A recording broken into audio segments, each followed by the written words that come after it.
What can stop a samurai? Not a sword, not an arrow. There is something worse. But we will come to that later. October 21st, 1600. Dawn. The fog lies so thick that banners disappear 10 steps away.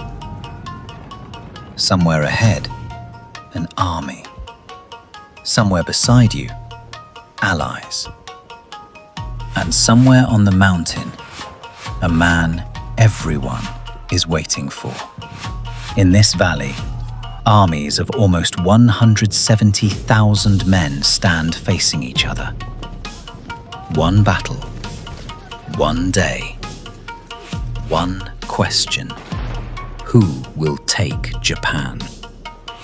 On one side, Tokugawa Ieyasu, experienced, patient, a man who knew how to wait longer than anyone. On the other, Ishida Mitsunari, the man who gathered those who did not want to see the country in the hands of one ruler. But the most important force was not standing in front of them. It was standing above them on Mount Matsuo. There stood Kobayakawa Hideaki, 18 years old, 15,000 warriors, an ally of Ishida, and according to the plan, his decisive strike. If he came down the mountain and struck Tokugawa, the Western army could win. If he remained standing still, Ishida would begin losing the battle before he was even defeated. And then the battle began. Gunfire, screams, smoke. Arquebuses fired through the fog. Spears crashed into spears. The flanks pressed against each other. Men fell into the wet earth. But on the mountain, silence. Kobayakawa did not move.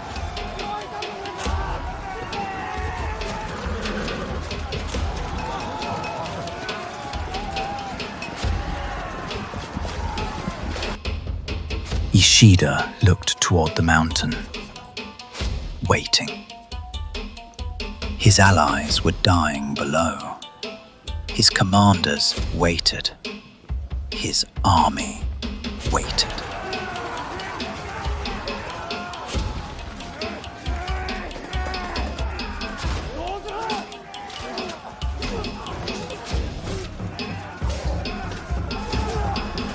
He sent messengers.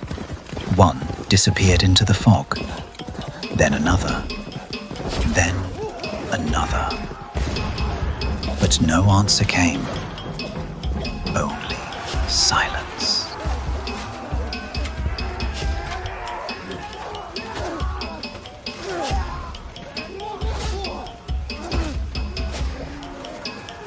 Every minute without Kobayakawa became a blow.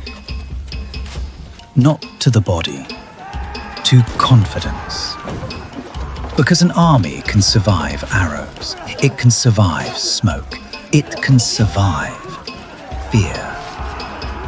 But it cannot survive one question for long. Why is our ally silent? Below, the battle grew heavier. The Western army held. But its entire plan hung on one man, one mountain, one order. And finally, movement. Drums. The banners on the mountain came alive. 15,000 men began to descend. Fresh, untouched. Until this moment, they had only watched. Now, they were entering the battle. The soldiers of the Western Army saw them, and for 1 second stopped being afraid. They thought, help has arrived. Our ally has finally joined the fight. For the last time.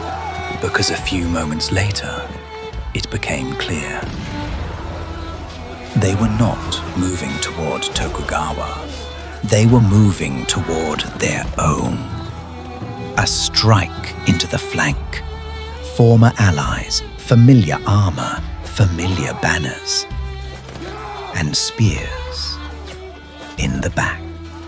At that moment, Ishida's army stopped being an army. Not because there were fewer men, not because the swords were gone, but because every soldier looked at the man beside him and thought, what about him? The time is now. When trust dies, formation dies. And when formation dies, you no longer need to win. You only need to push. That is what Tokugawa did. Calmly, without haste, without rage. Like a man who had been waiting for this exact moment. And only now does it become clear why Tokugawa was so calm.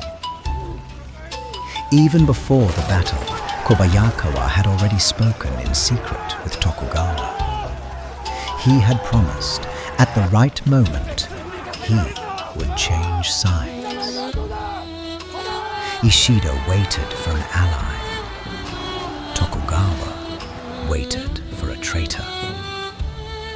They both looked at the same mountain, but they saw two completely different things. For Ishida, it was hope. For Tokugawa, it was a weapon. First, the flank broke. Then order. Then belief. Some units retreated, others froze. Others looked toward the winning side and began thinking not about duty, but survival. That is how an army collapses. Not all at once, not completely, but piece by piece. First one alliance breaks, then another. Then a man no longer knows who stands before him, a friend, an enemy, or the next traitor. By 2 p.m, it was over. 6 hours, tens of thousands dead. Ishida Mitsunari fled. A month later, he would be captured and executed in Kyoto. And the house of Tokugawa would rule Japan for more than 2.5 centuries. But the road to that power did not begin in a palace. Not in the capital. Not in a ceremony.